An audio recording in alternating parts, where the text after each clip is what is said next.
La Ley Orgánica 1/2004 de 28 de diciembre de medidas de protección integral contra la violencia de género es una ley del ordenamiento jurídico español con carácter de ley orgánica.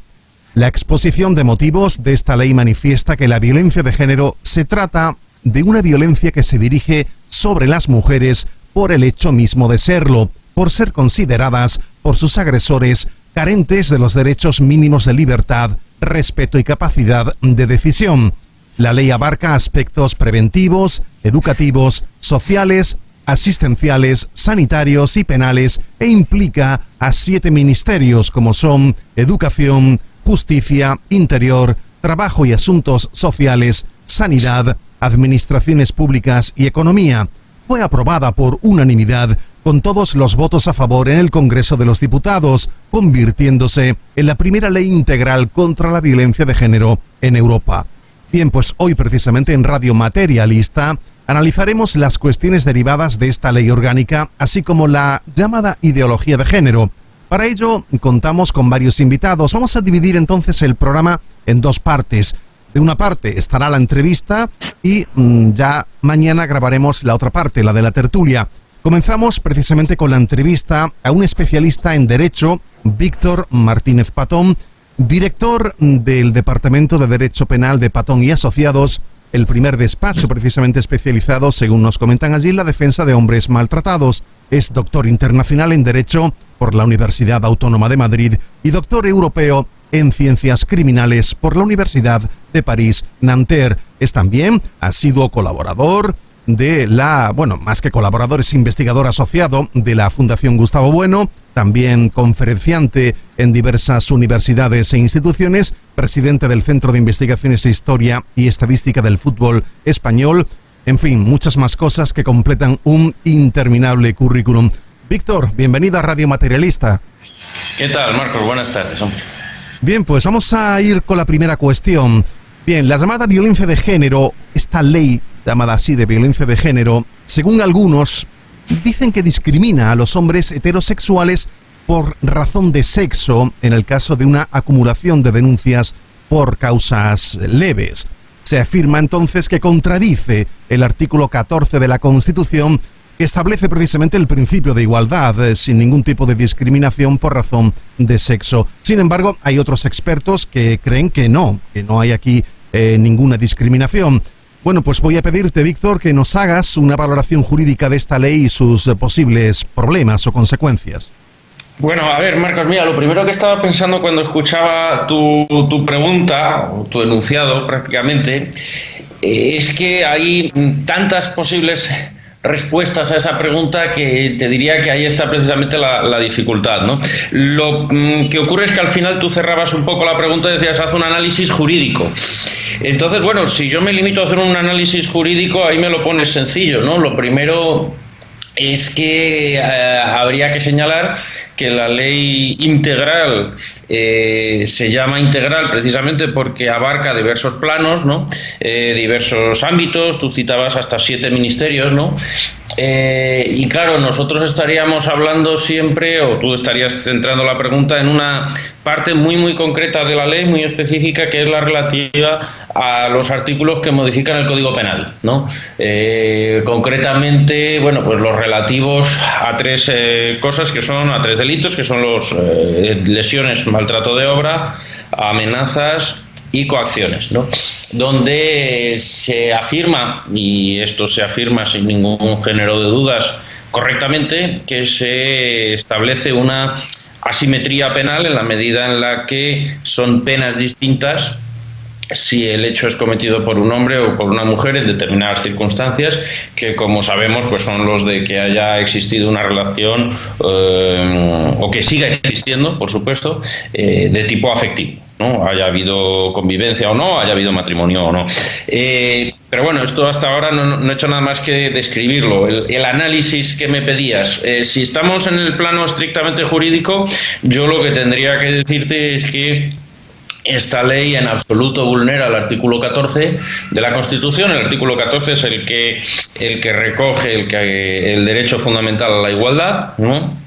Y entonces en absoluto vulnera el artículo 14 porque así lo ha dicho el Tribunal Constitucional. Quiero decir que nosotros dentro de nuestro ordenamiento jurídico tenemos el máximo intérprete de los derechos fundamentales, que es el Tribunal Constitucional. El artículo 14 es uno de los derechos fundamentales y en consecuencia si el máximo intérprete ha dicho que no se vulnera el artículo 14, pues no puedo yo ser quien, haciendo un análisis jurídico, llegue a una conclusión contraria, puesto que yo podría tener mi propia opinión, pero en cualquier caso estaría supeditada al superior criterio del Tribunal Constitucional, ¿no? Con lo cual, pues el análisis jurídico tiene que limitarse estrictamente hasta ahí, y cualquiera que pretenda hacer un análisis distinto y afirme que es un análisis jurídico, o bien es un análisis jurídico mal hecho, o bien no está haciendo análisis jurídico. Sí, también es de reseñar que, por ejemplo, en esa especie de, en fin, de alegación que se hicieron, bueno, creo que se presentaron unas 200 cuestiones, ¿no?, alegando inconstitucionalidad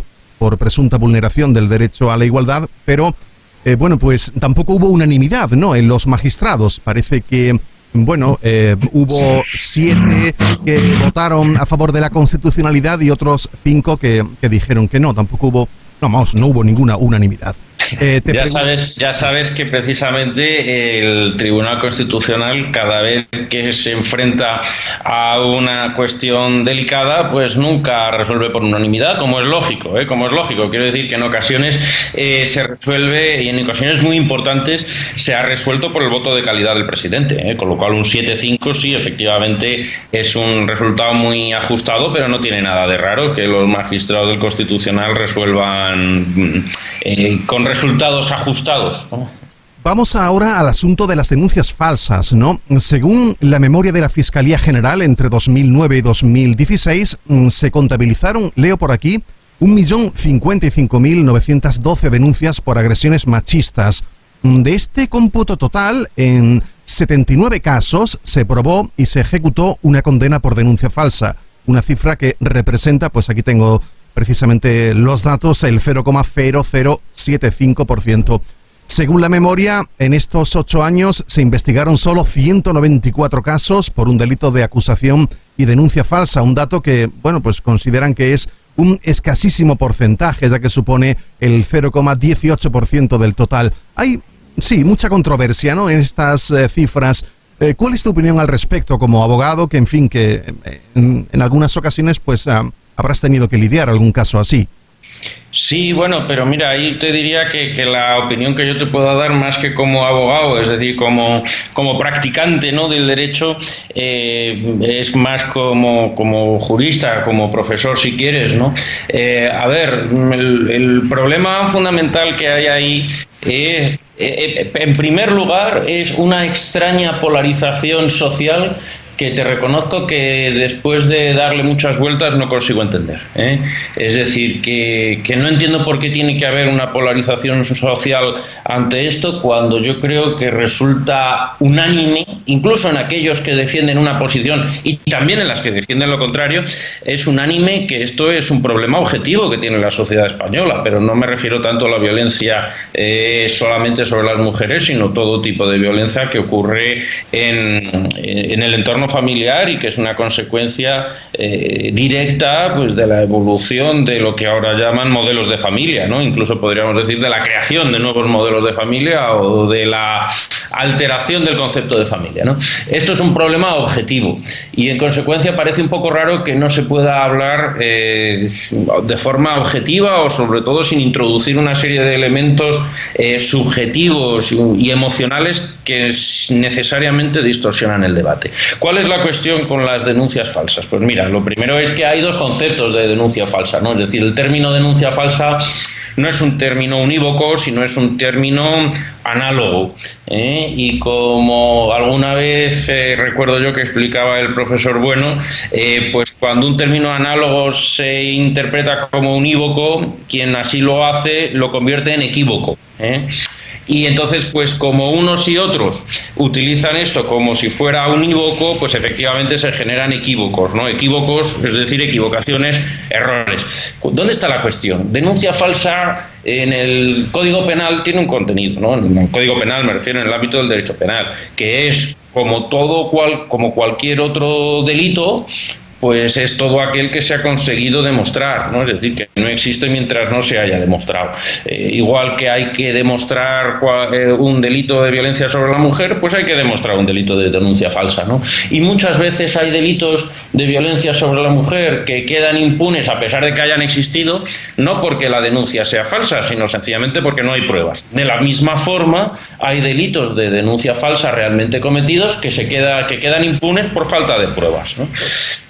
En consecuencia, cuando el Consejo General del Poder Judicial evidentemente habla de denuncia falsa en el sentido jurídico, técnico, penal, habla de, pues eso, de las denuncias que se han podido demostrar falsas, es decir, aquellas por las que se ha dictado una sentencia condenatoria.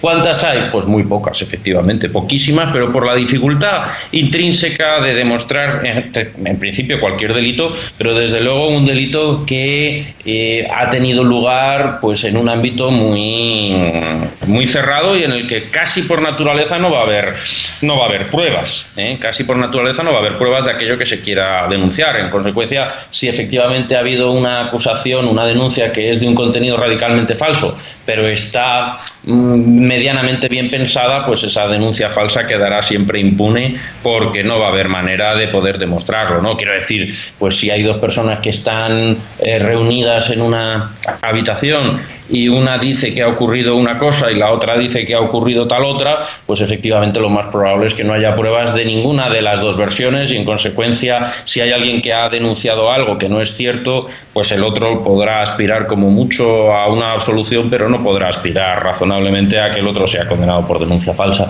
Y existe otro concepto de denuncia falsa que es el que estoy utilizando yo ahora en el discurso, ¿no? Que es sencillamente denuncia con un contenido incierto.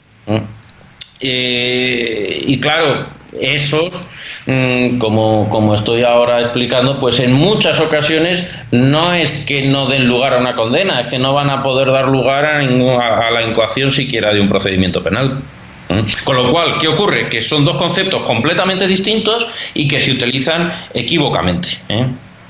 Ajá. Y ahí es donde está la disparidad de criterios, ¿no? Sí. Y la disparidad de cifras. Uh-huh. Te empecé preguntando precisamente por una valoración jurídica de todo esto de la ley de violencia de género.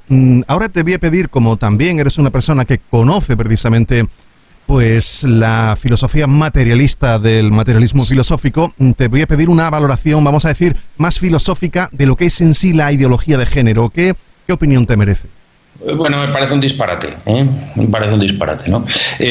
Si quieres, antes que llegar a la pregunta de la ideología de género en términos generales, si me permites que responda a una pregunta, digamos, intermedia, ¿no? La ideología de género que subyace a la ley de violencia de género,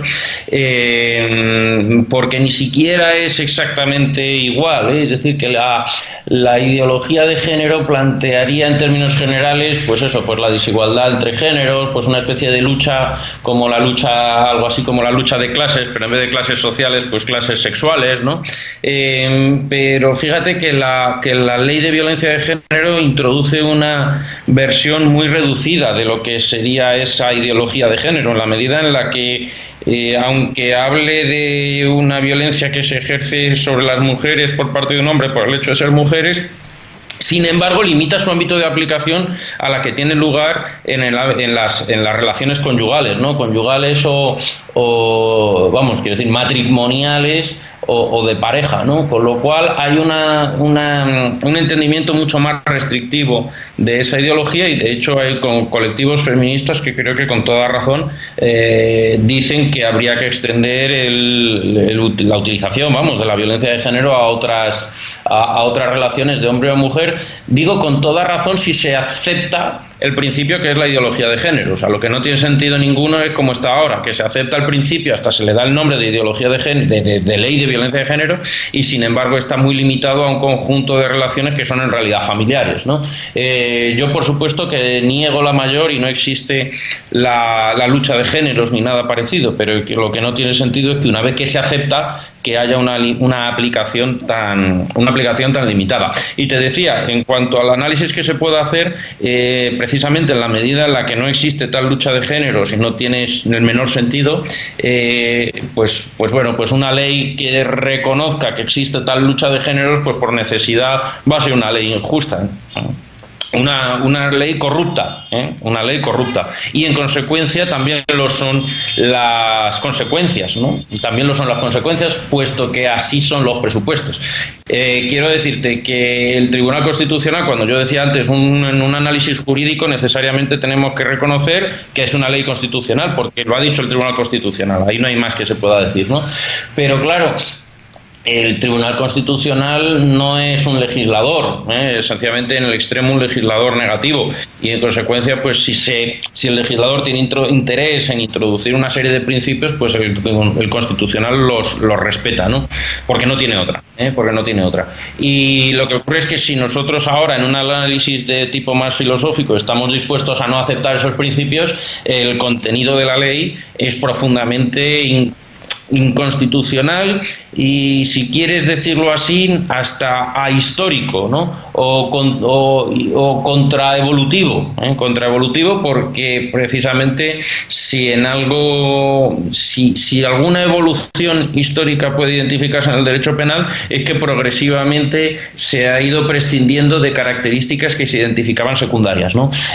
Por ejemplo, pues el ejemplo clásico es pues que si antes se decía pues el que envenene a otro, ¿no? O el que apuñale a otro, o el que tire a otro por el castillo y tal, ¿no? Y entonces la evolución llegó a la conclusión de que sencillamente todos esos casos podrían reducirse en uno, que es el que matare a otro, ¿no? Y bueno, y aquí hemos estado justo hemos hecho la evolución contraria, ¿no? Que es empezar a establecer diferencias en virtud de cuál sea el sexo de la víctima y el sexo del agresor, y es que eso es exactamente lo contrario de cuál ha sido la evolución del derecho penal, porque el argumento que se utiliza en el sentido de que mueren más mujeres o más mujeres son las agredidas que los hombres, que por supuesto es cierto, en realidad no es un argumento, sino es sencillamente, es que ya ni siquiera podría llamarlos falacias, o sea, es prácticamente menos que eso, porque una vez que hombres y mujeres estén protegidos por igual en la ley, ya será la propia realidad la que se ocupe de proteger en más ocasiones a la mujer o en menos ocasiones al hombre, aplicando una ley que trate los casos por igual. No sé si me explico, ¿no? Algunos colectivos feministas creen que aquellos precisamente que se oponen a la ley de violencia de género o que pueden criticar determinados aspectos jurídicos de ella, se convertirían, lo quisieran o no, en cómplices de los maltratadores. Hemos escuchado esas acusaciones en algunos medios de comunicación. ¿Tienen algún fundamento estas acusaciones? No, pero no, evidentemente no tiene ningún fundamento, ¿no? Lo que sí que te quería decir es, redundando en algo que yo hablaba antes de la polarización, ¿no? Pero no tiene, eso quiero decir que si me dejas, o sea, prácticamente ni te respondo porque es que es una tontería, ¿no? O sea, son bobadas que dicen, sencillamente, pues no sé si para tapar su ignorancia o para tapar algún tipo de interés personal. Pero no quiero dejar de decir también, Marcos, que igual que eso no tiene, pues eso, que son bobadas, también oigo alguna bobada en sentido contrario, también oigo argumentos, falacias, en el sentido de que los hombres, por ser hombres, pues la ley los trata como culpables. Eso no es cierto. Que dicen, por ejemplo, pues que si ha desaparecido la presunción de inocencia para los hombres, eso es radicalmente falso. Que dicen que si los fiscales tratan a los hombres mal siempre por el hecho de ser por el hecho de ser hombres, eso es mentira. O que los jueces a los hombres nos tratan mal por aplicación de la ley, y es mentira, ¿no? Es mentira. Es decir, la ley tiene varios errores. Desde luego que tiene varios errores. No se puede llamar inconstitucional, como te digo, por motivo de que el tribunal ha dicho que no lo es. Tiene errores, por supuesto, y se pueden modificar, pero se deberían modificar. Pero ni hagamos caso a ninguno de los dos bandos, porque lo que están consiguiendo es polarizar más la realidad y evitar un trato objetivo de la cuestión que no va ni mucho menos ni por lo que dicen unos ni por lo que dicen otros, ¿eh? ¿Crees que era necesaria una ley de este tipo para, digamos, combatir todo esto del maltrato, esa lacra? Cuando esta ley se hizo, creo que España era, si no lo recuerdo mal, el 8º país de Europa en este tipo de delitos. Hay quienes hablan de que sí, que era una necesidad, y otros hablan de una politización o una especie de ideologización del Poder Judicial. ¿Era necesaria, te pregunto, una ley orgánica específica para este tipo de delitos? Probablemente sí, pero déjame que explique la respuesta. Probablemente sí. Lo primero hay que entender cuál era el momento, cuál era el momento histórico, digámoslo así, en el que se dicta la ley. Lo has citado tú antes, ¿no? Es el día 28 de diciembre del año 4. Es una de las leyes ideológicas que se aprobaron recién llegado Zapatero al poder, ¿no? Y en el año 2005 pues se aprueba la ley del matrimonio homosexual también, ¿no?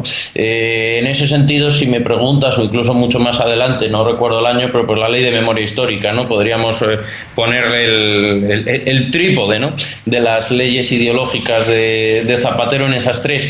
¿Eran necesarias las tres? No, ninguna era necesaria, ¿no? Porque incluso, pues, como tal contenido ideológico, ¿no? Cada una podía tener su cierta utilidad, pero eran leyes, pues eso, que tenían como objetivo pues el contentar a algunos de los grupos que habían alzado a Zapatero al poder, ¿no? En concreto, ¿cuál podía ser la utilidad de una ley integral para la defensa de las relaciones familiares, por ejemplo, ¿no? ¿Cuál podría ser el objetivo? Bueno, pues desde luego ¿no? Es decir, que como te digo, la evolución de la institución familiar ha sido tan grande, ¿no?, tan grande en muy poco tiempo, quiero decir, una institución natural, ni siquiera es una institución histórica, sino que es natural, con la evolución histórica correspondiente, por supuesto, ¿no?, la institucionalización antropológica, pero es una institución natural. De repente en 30, 40, 50 años ha generado unos cambios, o sea, ha cambiado tanto que claro, pues que ha generado todo tipo de problemas, ¿no? Y desde luego que tiene toda la utilidad, toda la razón de ser y toda la utilidad, pues que hubiera una ley integral pues para la defensa de los menores, que englobara, quiero decir, la defensa de los menores, la defensa de los ancianos, la defensa y, por supuesto, la defensa de lo que es la pareja en sí misma, ¿no? Y que un solo juez, que un solo tribunal tuviese la potestad de juzgar todo esto, a mí me parece muy razonable. Y que esto se hiciese con una ley integral, pues mejor todavía, en la medida en la que podía afectar a diversos grupos. ¿Cuál es el problema? Que como el concepto está mal hecho, pues entonces el resultado es necesariamente malo. Fíjate, y vuelvo a una cosa que decía antes, fíjate si el concepto es malo, que queda en una especie de punto medio inane, porque dice, quien cree en la ideología de género dice con razón, ¿por qué no están protegidas el resto de relaciones entre hombres y mujeres en la ley? Por ejemplo, pues los casos de agresiones sexuales en grupo, que ahora se han hecho tan lamentablemente, y que una cosa que me parece verdaderamente increíble, ¿no? Pero que realmente que hay cada vez más casos, parece ser, o por lo menos se conocen más los que hay. Todos esos donde hay claramente una agresión a una mujer y encima por un colectivo de, digámoslo así, de machos, no están protegidos por la ley de violencia de género, porque la ley de violencia de género no considera que eso sea violencia de género en la medida en la que no hay una relación sentimental previa. Los colectivos feministas se quejan de esto y con toda razón si asumimos el concepto de violencia de género. Lo que ocurre es que todos los que podamos sostener que lo que se está protegiendo en el fondo son las relaciones familiares, también tienes todo el derecho a quejarte y decir, bueno, ¿y por qué solo se van a proteger a las mujeres cuando hay otro tipo de colectivos que también pueden ser como tales colectivos débiles? E incluso a aquellos individuos que, sin estar en un colectivo necesariamente débil, por cierto, ni es mucho menos el colectivo, suponiendo que se pueda hablar de colectivo de las mujeres, ¿no? Pero que en cualquiera de los casos, en cualquier caso sería una totalidad distributiva en su caso, ¿no? Que no hay debilidad, no hay que sostener o suponer una debilidad previa que no existe, ¿no? Uh-huh. Yo no sé, Víctor, si antes de terminar esta entrevista, pues quieres matizar algo que se nos haya quedado en el tintero. No sé si quieres decir algo. Bueno, sí, es decir, que si quieres, por añadir algo más, ahora hace unos días el Tribunal Supremo ha dictado una sentencia en que hace un análisis sobre la ley de violencia de género, así se ha vendido, ¿no?, donde se dice que el Tribunal Supremo es favorable a que una mujer sea más favorecida en la condena, o que la condena sea más débil si es una mujer que si es un hombre, ¿no?